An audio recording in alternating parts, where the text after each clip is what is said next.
All right, what's going on, boys? It's Keg back with another UFC Fight Night main event video. Was supposed to do it last night.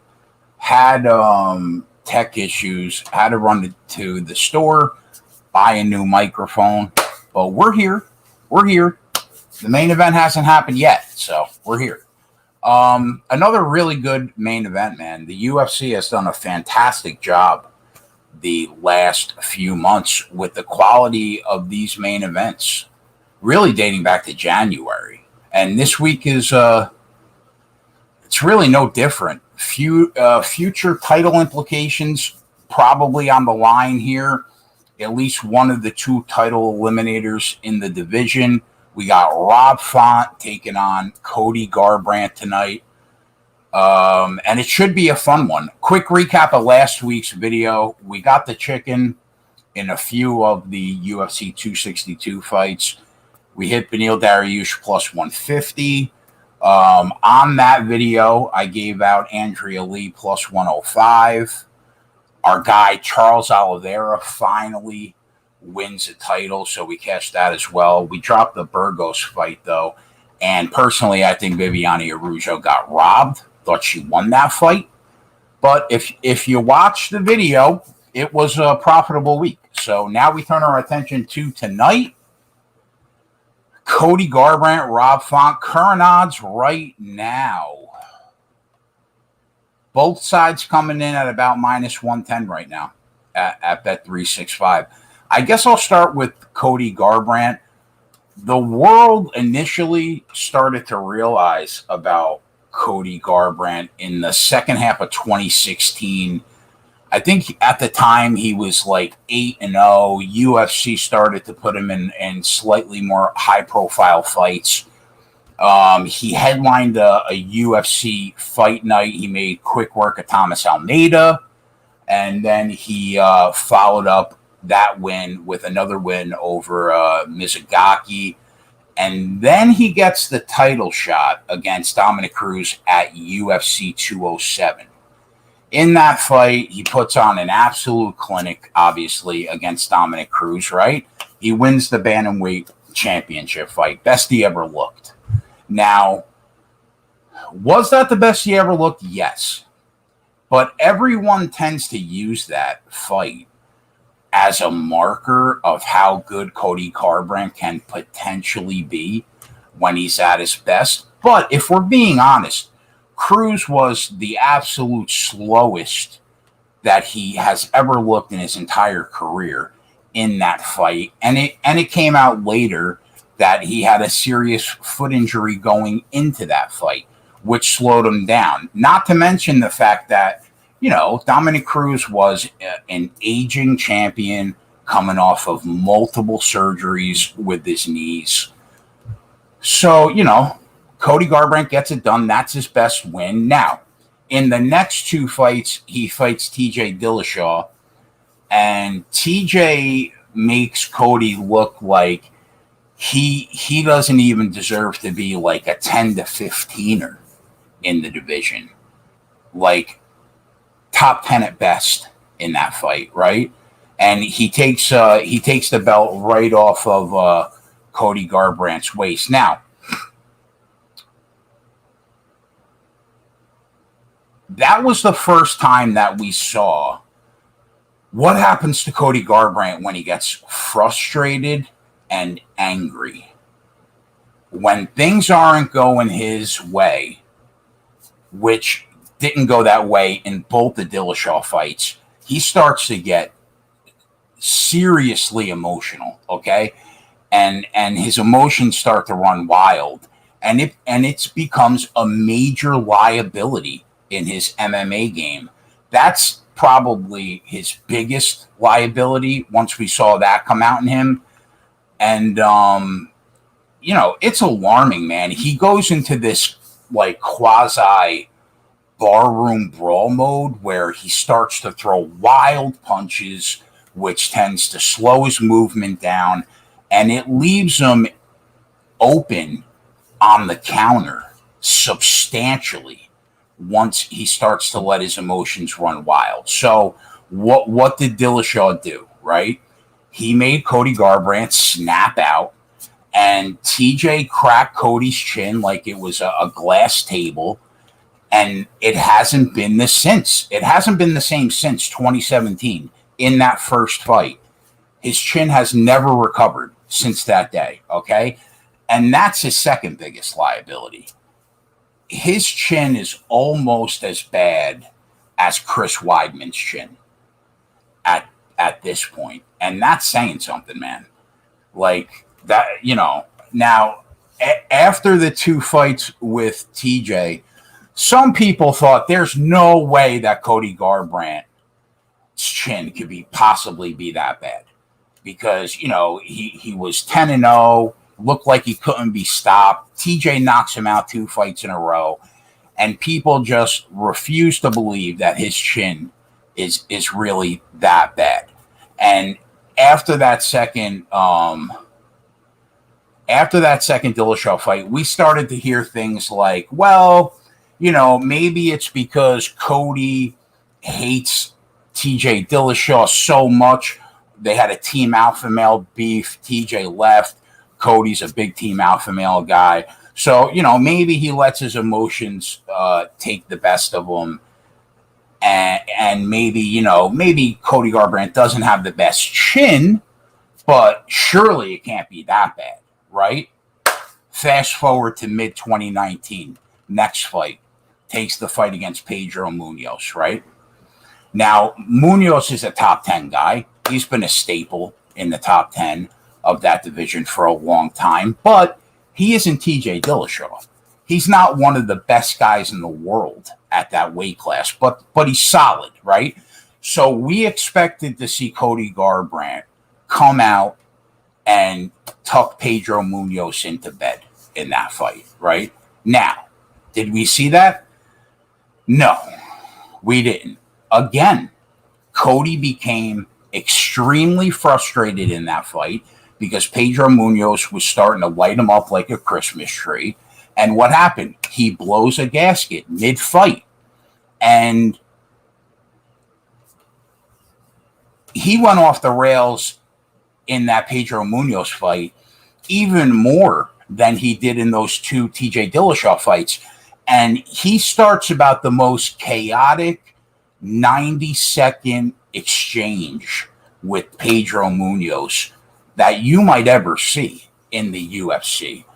Both guys absolutely swinging for the fences, punch after punch after hook, bang, bang, bang, bang. Now, what happens in an exchange like that? The guy with the worst chin falls. Pedro Munoz catches Cody clean. What happens? Again, 3rd knockout loss in a row for Cody Garbrandt. He goes to sleep again. Now,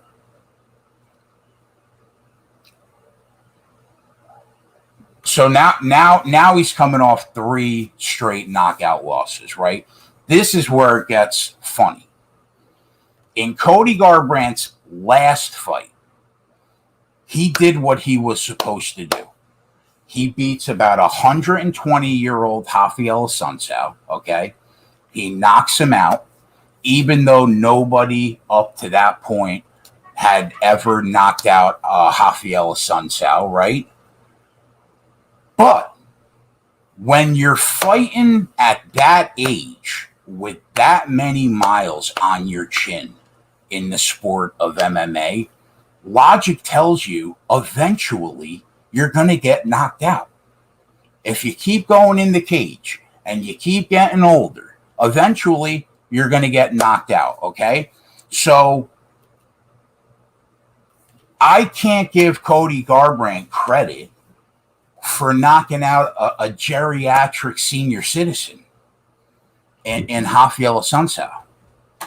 He did, in my opinion, he did what he was supposed to do in that fight. Nothing more, okay? Now, I'm actually hearing people, when they're breaking down this fight, talk about the new, cool, calm, and collected, composed Cody Garbrandt.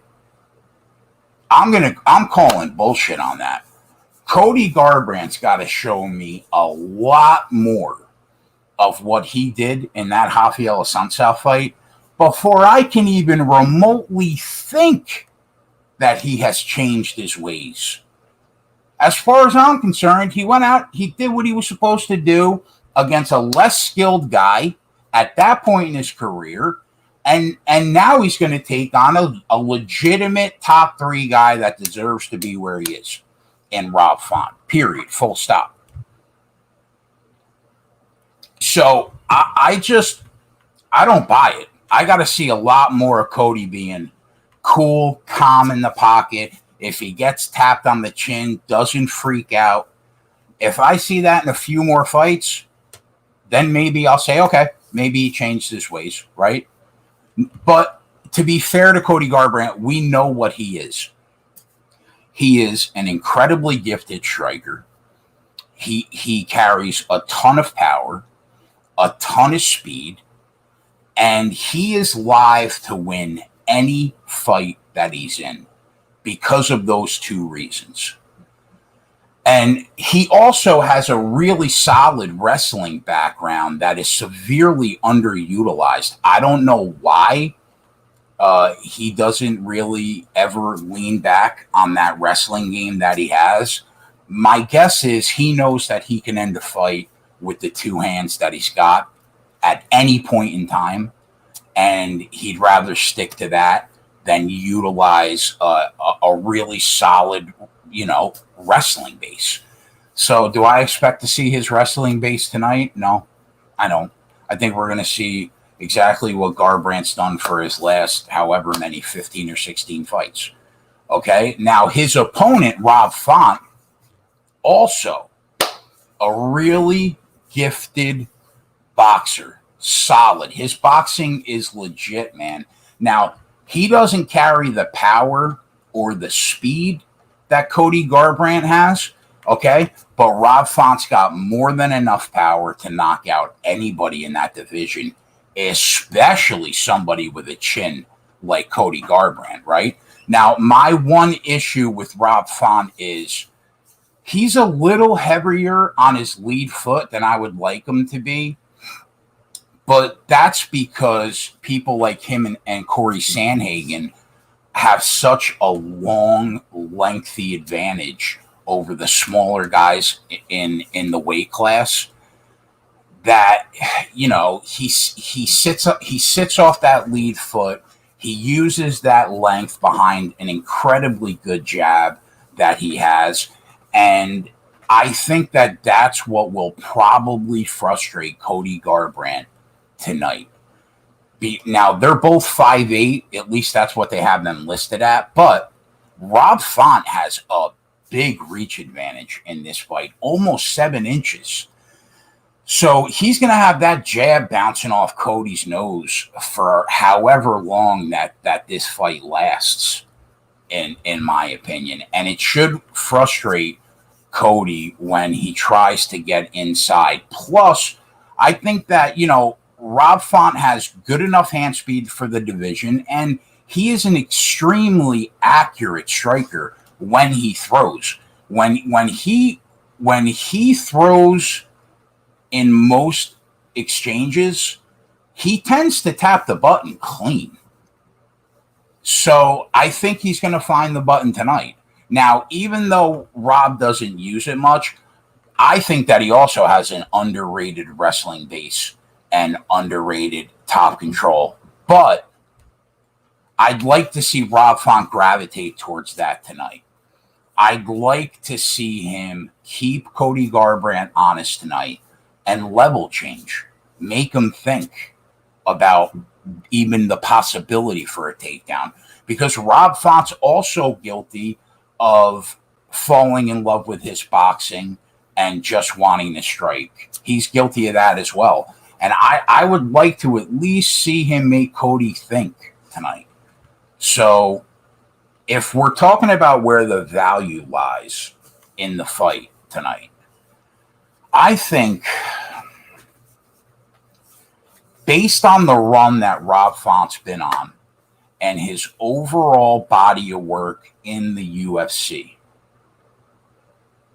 I think that he should be in the neighborhood of about minus 140.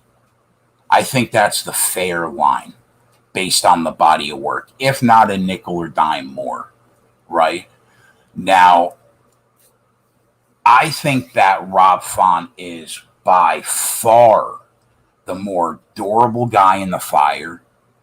He absolutely never lets his emotions come into play at all. And you know that you can always count on Rob to walk into the cage with a game plan, and he'll use that fight IQ to try to execute that game plan without deviating from it, okay? Unless his coaches want him to deviate from it. And I can't say the same thing about Cody Garbrandt. I think that Cody Garbrandt is way too unreliable when it comes to his emotions, to his execution, and his durability because of his chin. So if I'm being honest, I will probably never bet on Cody Garbrandt again unless he's fighting somebody that is incredibly slower than he is and has the punching power of Caitlin Chukagian.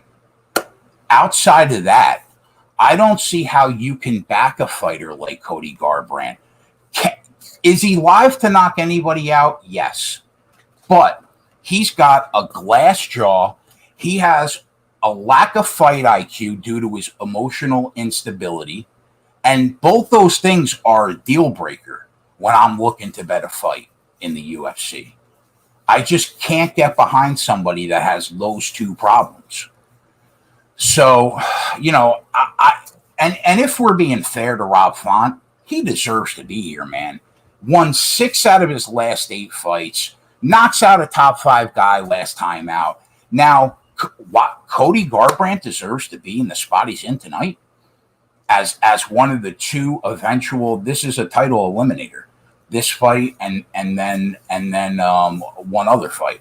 So you're telling me that Cody Garbrandt's been knocked out 3 of his last 4 fights, and he gets a free lunch off Rafael Assunção, and he's in this spot that Rob Font has grinded for and picked up win after everybody they put in front of him. I just don't see it, man. And I'm really happy to see Rob Font get a little shine because he deserves to get the spotlight. That kid is rock solid. And you know what? I think the line should be around minus 140, maybe minus 145. You're going to give him to me at minus 110 right now at that 365. I'll take the shot. Give me Rob Font here. It's been long overdue, in my opinion, for him to get this opportunity. And I'm willing to ride with him tonight at minus 110. So give me Rob Font tonight. And that's it, boys. Though obviously there's content on the YouTube channel all weekend long. NASCAR pre-race vid I'll have out probably tonight after the UFC Fightcast for subscribers. JJ will have a Sunday morning MLB show. I'll be back tomorrow with the NASCAR live betting show. And that's it. You guys know my spiel. Join the website. Use the promo code. That's 25 off. 25% off the first month. It's cheap. Ton of content. Profit. And that's it. Hopefully, you know, I had a rough stretch in the UFC a couple months back, but I got, 4 plays, I think, on the spreadsheet tonight.